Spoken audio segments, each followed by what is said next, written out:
erosion of democracy, especially by the institutions that were set up to uphold democracy. What I'd like to do now is to look at the political culture in Karnataka and look specifically at some of the agents, the elected representatives themselves who are responsible for the deterioration of democratic norms and ideas in the state. I'd like to highlight the ways in which some of these elected representatives has what I call big men. They are what are called dalvais or yajamanas, the English word we use is satraps, have risen from the regional settings to become dominant in the state electoral playground, and therefore largely account for a particular kind of political culture in which democratic deficits are very significant. Much of what I say holds lots of it, but I'll concentrate on Karnataka and also qualify by saying I've been advised against taking, although I have a lot of details, especially for 18 of these major players, and how Karnataka's elections and political defined by them. Since it's well known that since the first elections, 1951 elections, caste played a major role. It largely defined our political system. But what is happening now is not only an intensification of caste supported by capital, but the rise of major leaders who are now in turn subverting even the existing institutions and that was set up to uphold democracy. So what I'll do is share with you two aspects. One is for Karnataka, identify who are these, not by name, but how do these satraps or yajmanas come into being, into the political scenario, into this so-called electoral political system, and what impact have they had on the system as such. First, one of the things, again, very, very well documented is many of the large players come from dominant castes, that is, castes that have a significant numerical presence, had typically in rural areas access to agricultural land and to some amount of capital or, being entrepreneurs. Based on that, it is also the idea that political parties identify some of these key players who would have had some amount of family background, their fathers or grandfathers would have been in some politics or would have had some standing, social, political standing in the area, and therefore they come into the political system. But in doing that, they also bring with them large numbers of a network of followers, people who not only become part of their vote bank, but work within their political constituencies, targeting certain people and bringing them into the fold of the political party.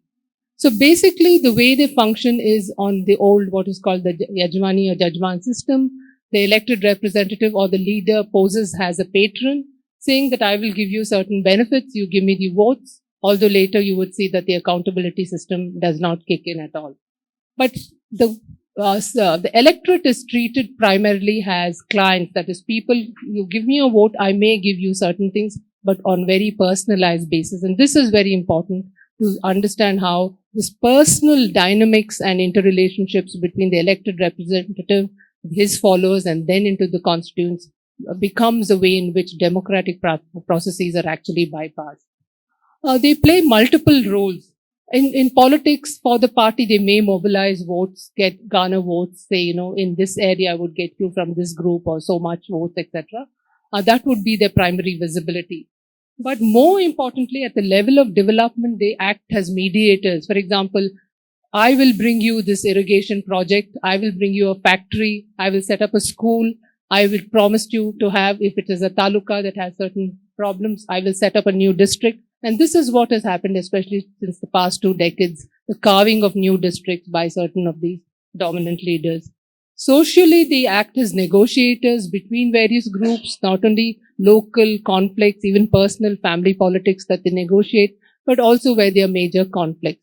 Another reason that they have regional influence and the rise to power is if there are unresolved tensions between groups, example, contestations over religious sites, where they would take up that as a major cause, or they would take up any of a regional cause, identification, or any kind of access to resources that that region needs has the legitimate way to get present.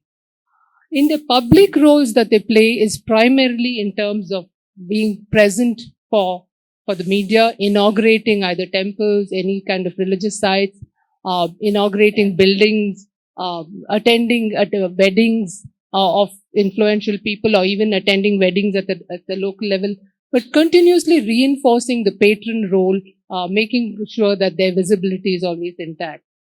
In their work, what you see is it is very, very unprofessional. Many of the constituencies which I've looked at don't have elected representatives, don't have formal offices where there are procedures where constituents can come, register their complaints or make requests or check on rules and regulations. Instead, it is very personalized where people must appease these leaders. For example, many of them hold darbars in their house, not in the offices. Give them favors. They are made to seem as favors. For example, oh, you want your child needs some, medical attention. I will call the doctor in such and such a hospital and get it for you, rather than seeing it as a process or as a formal entitlement. The other issues that they do is also when they take up many regional issues, many of them are seen and promoted as beneficial to the region or to the constituency, but long term they may have detrimental effects.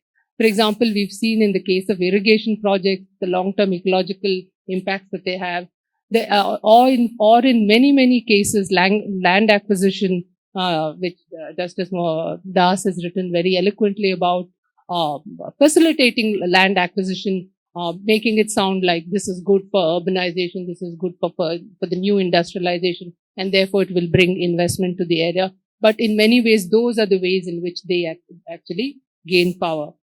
While this has been going on for many years, since the 1990s, with the opening up of the neoliberal economy, there are four key sources in which big money is played into these hands and has also led to the making of these very big men. The four sources are construction primarily, mostly because not only of the booming economy, but also the way in which the construction industry involves not only large amounts of money, but the government is a key player, and therefore by accessing government funds for construction, there is all the leakage that enables them to consolidate their capital. Real estate is also the second big one. Then extractive economies, which is the mining, all of which were liberalized since the 1990s. And the fourth is the setting up of new private institutions, especially health and education institutions, hospitals, colleges, universities, etc. This largely accounts for the fact that in 2018, when we did a review of that previous assembly, ADR actually did this review, the Association for Democratic Reforms, which does excellent reviews of the background of candidates. They showed that 7 out of the 10 crorepattis, top 10 crorepattis who had more than 10 crores each. 7 out of these 10 people came from Bangalore itself, both Bangalore urban and Bangalore rural, which accounts for the fact that construction and real estate money had led to making some of these big money. The other 2 came from Bellary, then in 2018, that was end of that phase, and only 1 from Hassan. So looking at how it is really primarily urban, industrial, investment-based capital that is consolidating these movements. There are also people who are now invested very heavily in media, especially we've seen how Kannada channels, all the other medias are also owned by them, but also the way in which they access them, and also investing, for example, a few of them, including elected representatives from Bangalore making films in Kannada, investing not only in the films, but also through that accessing the public. Finally, one of the reasons which I mentioned earlier is that the political parties access these big men only because they think or they know that they have developed certain vote banks and they bring to them this vote bank. So one reason why they overlook their own criminal records, very poor performing records, and do not check on the backgrounds of many of these people to whom they give election tickets.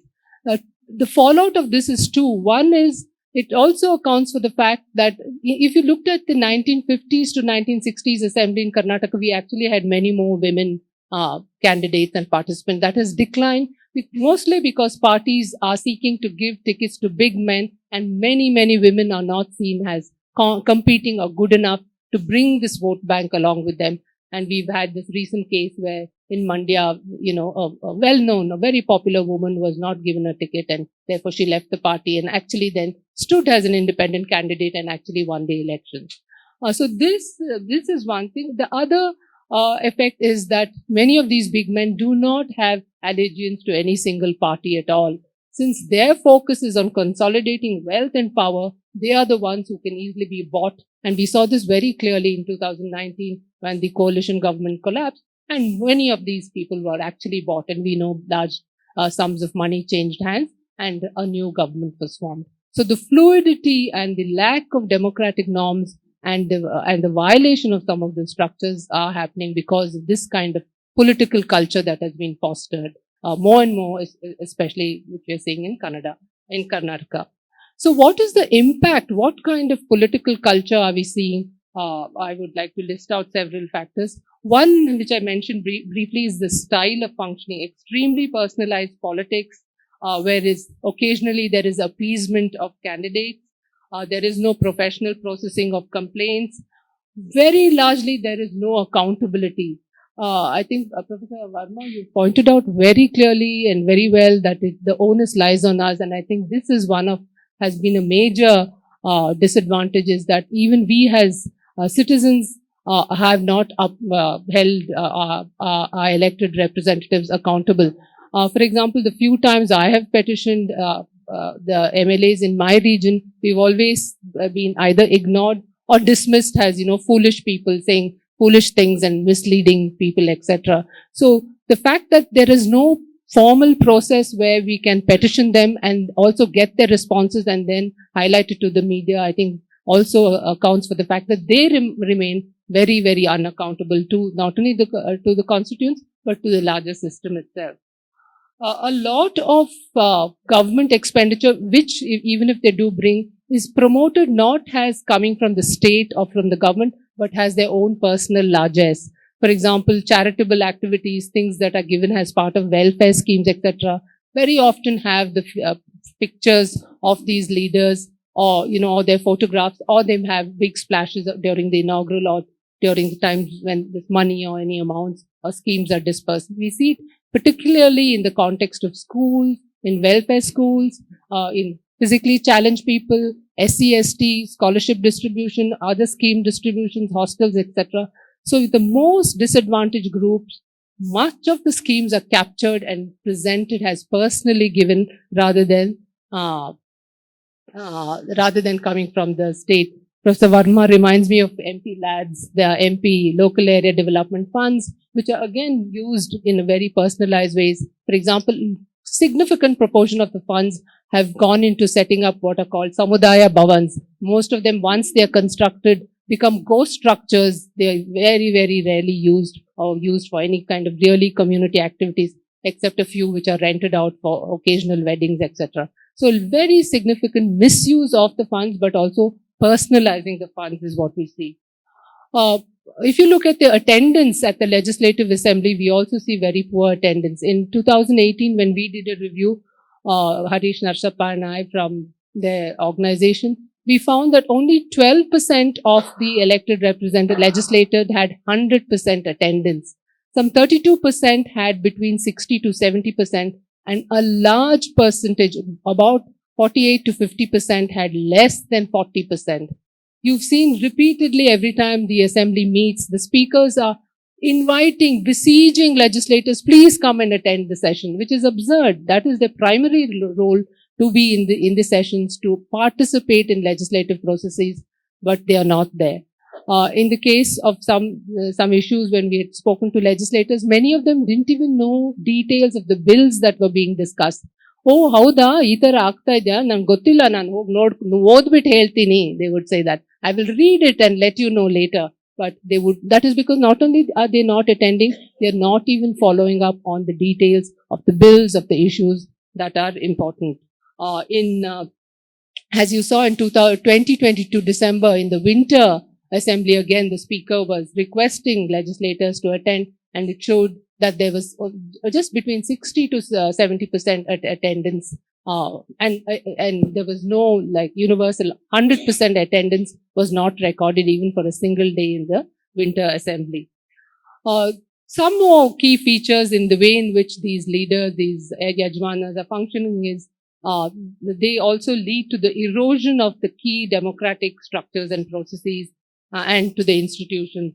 For example, in Karnataka, through a lot of civil activities and some very good government functionaries set up what was called the school democratic school democratic monitoring committees, which were for parents, especially in rural areas, to participate in the functioning of schools, because nowadays there's large amounts of funds sent through the panchayat into the schools.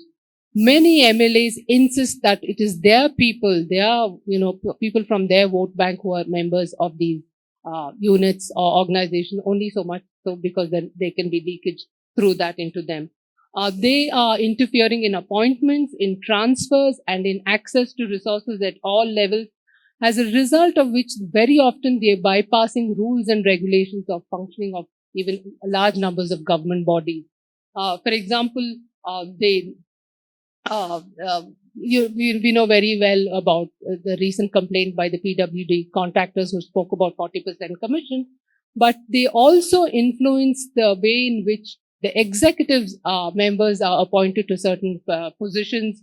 They have developed what is called the revolving door policy. A person who has been in finance would then go to revenue, from revenue go back into PWD, would not come into anything which is considered low ranking like social welfare or etc. Keeping executives who would then kowtow to their norms and demands in place. And in some cases in Karnataka, we have examples where executives hold 5 to 6 portfolios, as to say a person can multitask and do justice to any of these departments by holding so many portfolios only. And this is possible only because the political apparatus endorses this and supports them. Finally, in their very big presence in Karnataka in the sectors of education and health, they have eroded the public state functioning of these two key institutions only because they have their own parallel private institutions. This was very clear when, after years of very good ground level work, civil society organizations and the Congress tried to pass a bill called the Regulation of Karnataka Bill for Regulation of Medical Services. But so many legislators are invested in private hospitals and in private medical schools that they eroded, they challenged this, and the bill was not passed at all. As a result of which, you have tremendous not only corruption but really a bleeding of the public because of not only ill health issues. And we saw the result of this during the pandemic, where the average cost of anyone who had suffered from COVID was something like 1.5 lakhs in some of the private hospitals. So this is again not only erosion of the thing, but to seek private interest through the legislative systems and not public good, which should have been one of the key goals of a good democracy. Two other points is most of them enjoy a culture of impunity, which both Arvind has elaborated very well, and Professor Verma also. They can indulge in hate speech, call for violence overtly, make misogynist statements against women, make anti-caste statements, indulge in violence even against certain persons, but all of which they would not be held accountable, and no punitive measures would be taken up against them. Finally, one other thing is, it is the lifestyle of some of this. A process of accumulation that has been encouraged, huge amounts. For example, of the top 10, 20 crore patis, you have an average of something like 700 crores is the asset. You can imagine the kind of lifestyles they have. That lifestyle is now endorsed, promoted not only through media, but seen as, being powerful and successful. That a successful leader has 10 cars, imported cars. Somebody, a very innocent rural youth, was telling me, Madam, do you know he has a bulletproof car? Such appreciation for this kind of accumulation, instead of questioning it, really appreciating it, and therefore it legitimizes the way in which they're leading these opulent lives. They then, in that, becoming role models, justifying this kind of, not only corruption, but has this living has a sign of power and success. All of this also makes all of the ways in which they function, makes the whole system very unstable. We've seen what it has done, especially to Karnataka over the past 2 decades, where we've never been able to have a government that has come with very dominant majority and to be stable. But combining that with lack of accountability means that it is largely a culture of the Yajamanas, that they would then define and redefine rules to suit their own interests and not that of democracy. So largely the democratic deficits that we see can be associated with this. And I'd like to conclude by saying that a forum such as this, in the kind of manifesto that we've made, I think it would not be out of place for us to insist that political parties seriously reconsider giving tickets to some of these yajamanas who had no track record of building up the public good or upholding democratic norms and principles in many of these institutions.